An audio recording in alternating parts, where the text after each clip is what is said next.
Hi, Jerome. Thank you Hi, for Nissa. being my first podcast. So I'm really interested in your shop and your proposition, and this is one of my favorite shops in Dubai.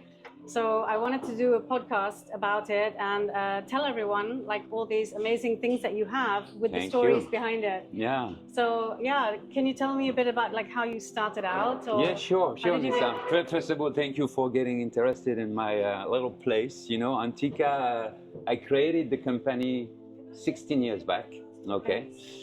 Based on the fact that I was not happy with what I can find in Dubai.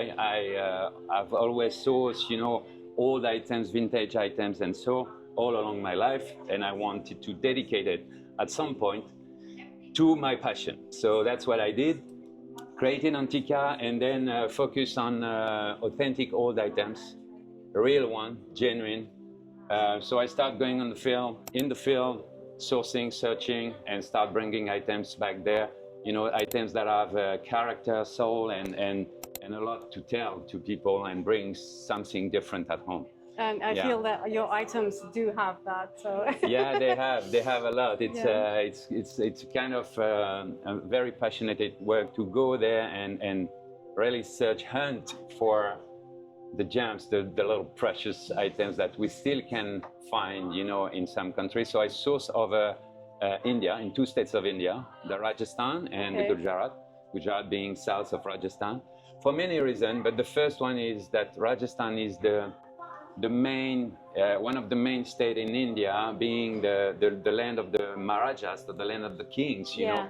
So you can still find a lot of beautiful architecture, elements that are extremely old and preserved and so on. So getting in the field and searching, you can still find amazing items. So that's what I do. Yeah, that's how I created Antika. I love it. Yeah. So yeah, would you tell us a little bit about some of the items, like the stories? Yeah, I will definitely try to focus and show you a few of the items that I've selected for you, just to explain. So these little things, I will show you how it goes. Yeah. It's extremely rare, actually. It took me 3 months to discover what was the purpose of it, because it's not obvious. It has these 3 or 4 holes, depending on it. I have 2 pieces here. You see another one. Yeah. They're extremely detailed. They're extremely nice and heavy piece. So I discovered at the end, talking with some old men over there, that they are actually cedars. So cedars are used, you know, by the farmers.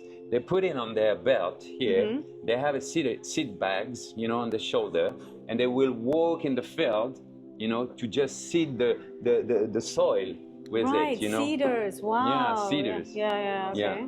So imagine and see how beautifully carved it is, being a simple tool, you know, but it's, you know, something that is not used anymore. So they just put it around their belt like this? Exactly. And roll it, and then they put the seeds here. Yeah, they will have a bag of seeds, you know, coming into it, you know, and they will walk in the field, you know, to get these seeds, you know, well aligned in the field, in the cultural plant. So that's what it is. And look at the work for simple, unbelievable, you know, stunning, simple tool.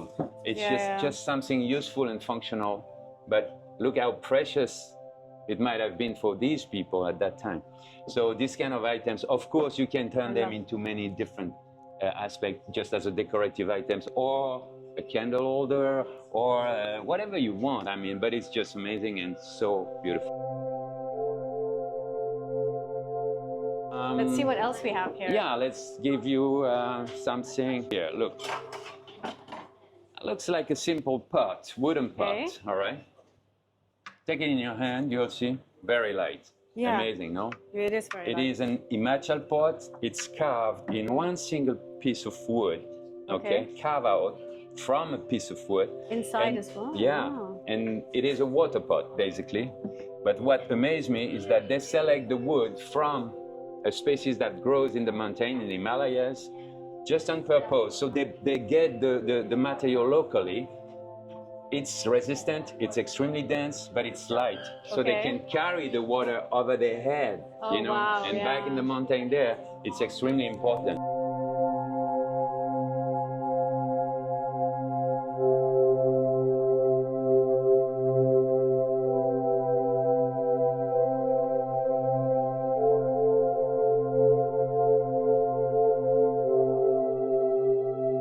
here is the pot. It's a much bigger one, you know, and it's Wow. made out of another species of wood.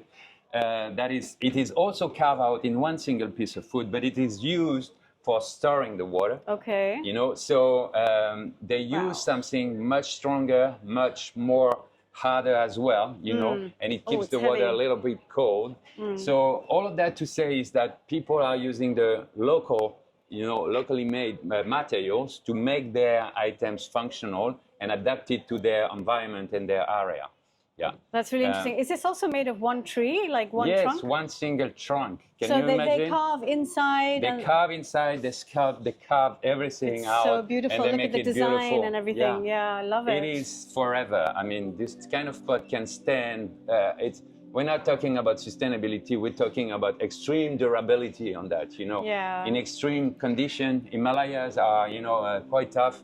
So that is what they're using. You know, and people are thinking the right way to use materials forever. That's how it is. Yeah, so let me put it back. Even in those days, it was so sustainable. How old is this? It might be a good 80 to 100 years. Wow. Yeah. If you don't mind, I would like also to show you something that I really love, and it takes me a lot of time to make them come here. Actually, those horses' heads are...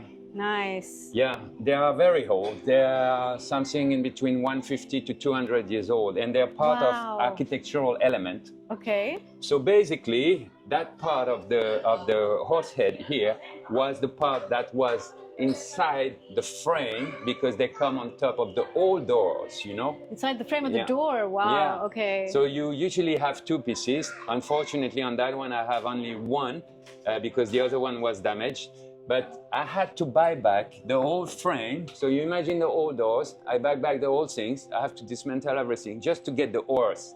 Wow. And then I mounted it on a metal stand because it's just so precious for me, and it cannot be abandoned or destroyed or something. So I bought it back and bring it back absolutely to life. stunning. You know, look at the details. Look how beautiful it is. It's just, you know, something that is... So did this come from a palace or a... Yeah, it's actually my main area for sourcing are old mansions, old avelis in India, or palaces, or, you know, houses that are usually in the countryside, and they want to sell it off to make something else out of it, you know, so that's where I can eventually... Really, you know? Nowadays, people move, you know, every year from one place to another, changing apartments. But in those days, you know, they invested, made their house beautiful. They made it as precious as they can, you know, putting all their energy, their strength, their effort, you know, and their money, obviously, to beautify the space, and that's how you get so many amazing places to discover. All these treasures we have today, thanks to the it's beautiful. Good taste. So that's the little horse. Thank here. you. I got few of them, but you know, we're not in a mass sourcing. I might have like 4 or 5 pieces. That's all I have.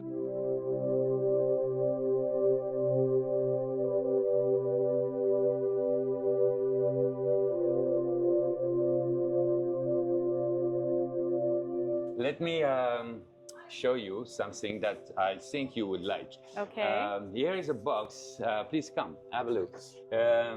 It's a box of old print block. Okay. They're all extremely old. You know, a part of this one that is new, but the rest is just genuine old. Oh, they're so beautiful. And they are amazing. They all, imagine, they have been carved by hand, you know, with the little tools and so. But this is probably one of the oldest pieces I have now. How old is it? It's more than 100, and for sure. And it's Sanskrit languages that is, you know, carved on the piece. Oh, yeah, let me Sanskrit. See. Yeah, it's beautiful.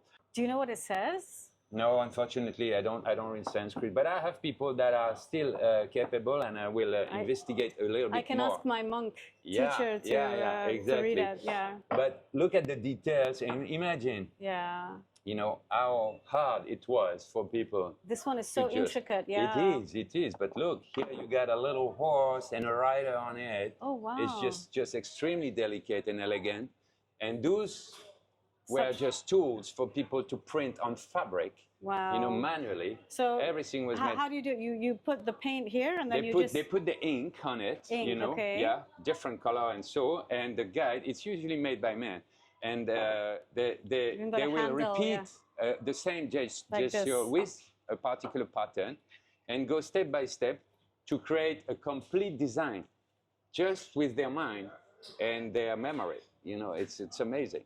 It's amazing work to see. So you got many different ones. A little Ganesha here, and look at that. Oh, yeah.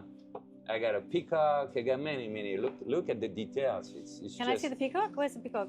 There is the peacock. Here it is. Oh, that's so amazing, pretty. no? Yeah.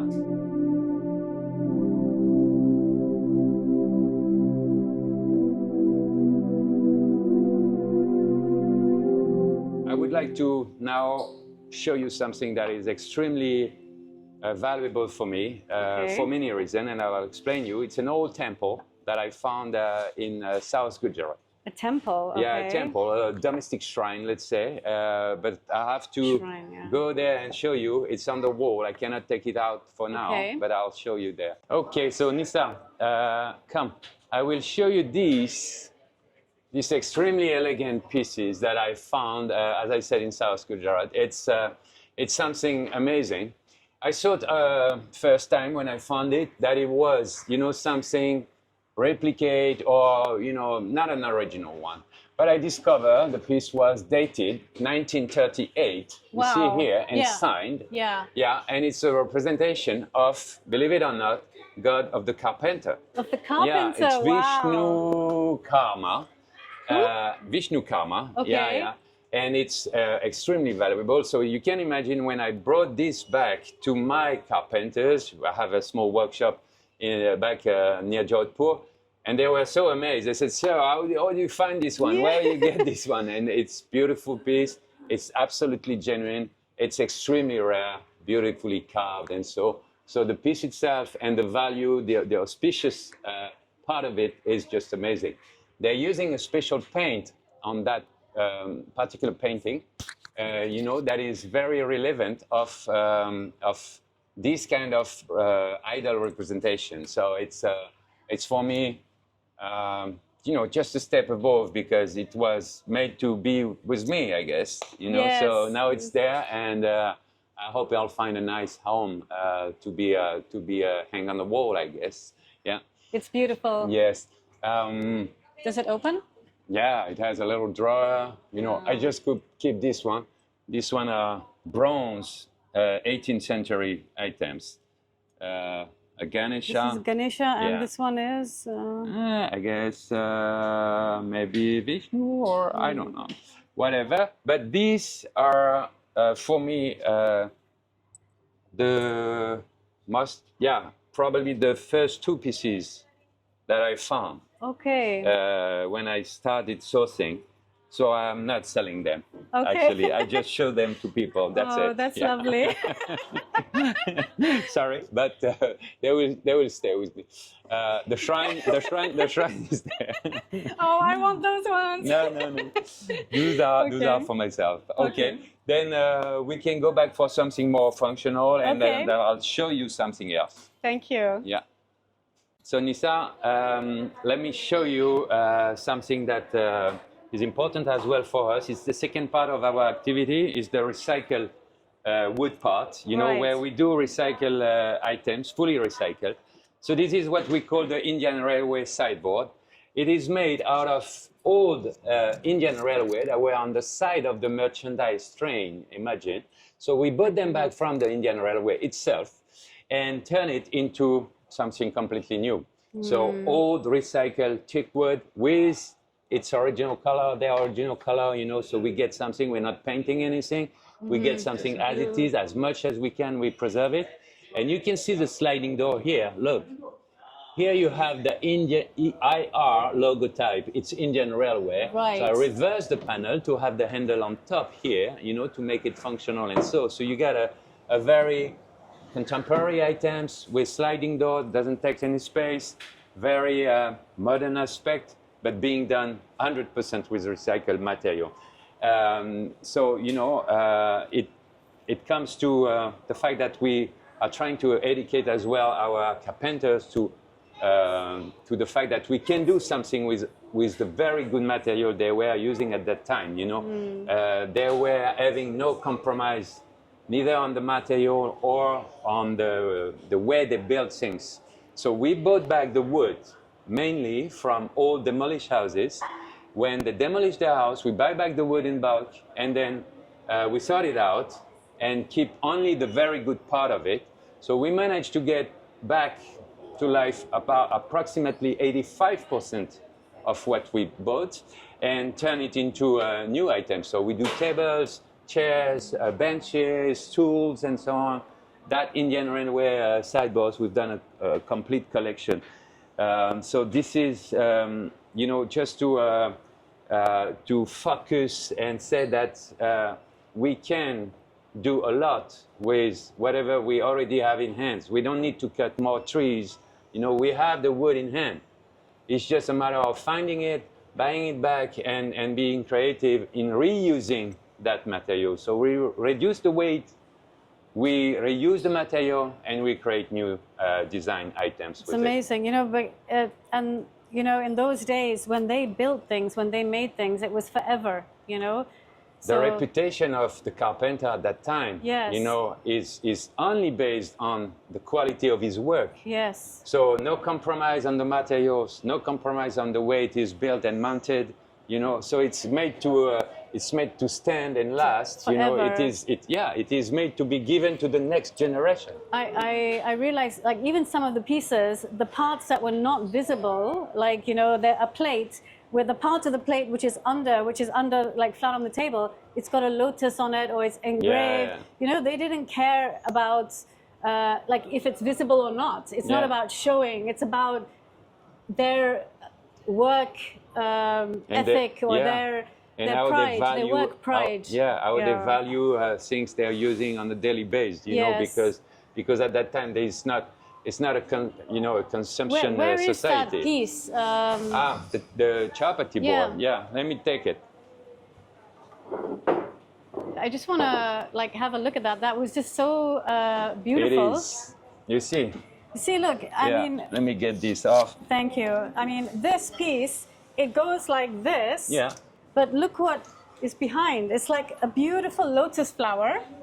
It's all carved in marble. It's unbelievable. And look at the effort done to make the part that's not visible. And it's just a plate. It's just a plate to roll the bread. Yes. You know? Imagine, look at this. Look at these details. Superb. It's stunning, Yeah, I know. So this work pride. And it's not even visible, you know. So just to show and again put into that particular aspect that people are extremely respectful for what they have in hands. Yes. You know, compared to now people that are just into consumerism. Yes. And throwable now things items. are made in mass production but in those days when they made something, they made it with love. Yes. And even like the materials, you see wood, it's like a living being, a tree, you know, it's got life. Course. And even the furniture has life in it. I mean, and thank you so much for recycling it and making it still, you know, aesthetic. We've been doing recycling for more than 17 years now on. So we start from scratch, and I will show you a last little things that we've done for now more than 12 years. You know, that'll be I think something you would appreciate. Here in UAE, we start talking about not reusing plastic for individual bags, and so I'll show you what we've done here. Okay. You know, for the last 12 years, far much before we're talking about not using plastic for consumer. Please have a seat. I will show you something that we've done for the last 12 years now. Mm-hmm. See that little bag? Yeah. Oh, it's so Look lovely. At that.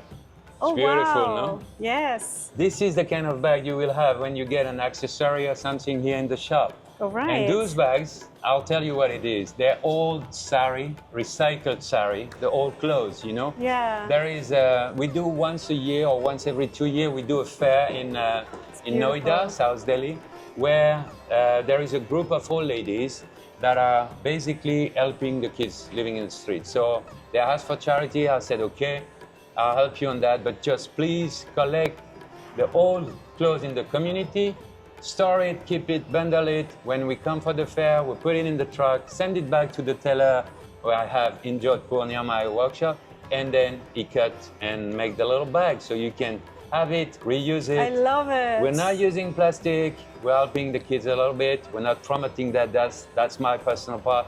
But this is what we do, you know. So it's amazing. Yeah, it's such a good idea. It is. Yes, yes. No plastic, and then reusable bags. Sorry. Yeah. Thank you so much, Jerome, for Nissa, doing my this pleasure. kind of work. No, but really, I'm like in awe of your work and the effort that you've put, and especially, you know, like what's so important is the recycling part, I feel, because, you know, our planet, I mean, I know everybody's talking about it and it's become a fashion thing, but it's actually a really serious situation. It is a very serious situation. Let me tell you something. You know, we've got big, massive, you know, huge companies that are worldwide, and they are doing design items. They're very famous and so on, cheap items. Look what they do. I mean, those companies, not to mention any Swedish one, you know, are cutting, you know, to make their items, one single tree, listen to that, one single tree every 2 seconds. What? This is, yeah, every 2 seconds. 1, 2, they cut one tree. 1, 2, they cut one tree. So they're using a huge, massive quantity of natural resources, you know, to make them items cheap and so. And look what you get at the end. You get something made out of MDF or conglomerate woods. It's not even wood anymore. It's something mixed to get it cheaper and make it consumable. So this is exactly the opposite we're doing here. We preserve the items. We try to maintain and keep, you know, or put them back in life when they are extremely good and valuable at the beginning. We reevaluate, you know, and then we do the recycling part where we're using only old recycled materials, 100%. You know, so at the end, 16 years of activity for Antika, and we haven't cut one single tree.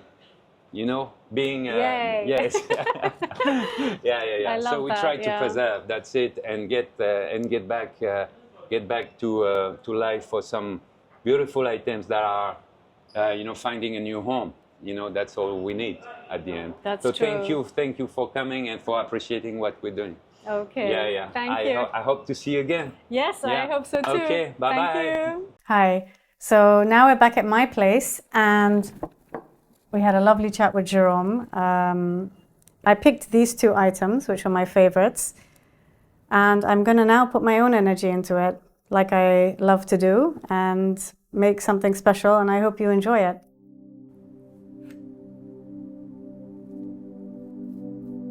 So the minute I decide to paint a piece, something magical happens. It's like I travel back in time, through time and space, to a time when that piece really existed, and I can feel it, and I can feel like what it wants to look like, what it was made for, how it was honored and loved then, and how I'm going to honor it and love it with the new life I'm bringing to it. Mixing the colors and putting the layers on, I feel like it's my therapy. So I'm putting it back together, the broken, the old, the feelings, whatever's coming up, I just let myself express. It just makes me feel really good. I literally empty my mind and just go with the flow, and I feel like I'm sinking with the field of that piece, and I just love it. And like I said, it's my therapy, so I just enjoy. And when I'm painting a piece like that, I don't feel time. It's just, when I finish, it's like I don't even know how long I've spent painting it. When I come out of that zone, I feel like I'm rejuvenated and happy, and my vibration is high. So that is really my therapy.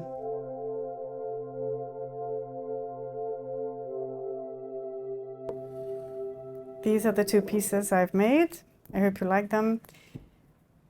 I've put life back into them. I'm going to use them now. This one, I'm going to make a candle holder, which looks lovely.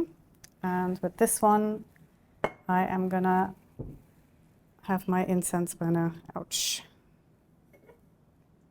There we go.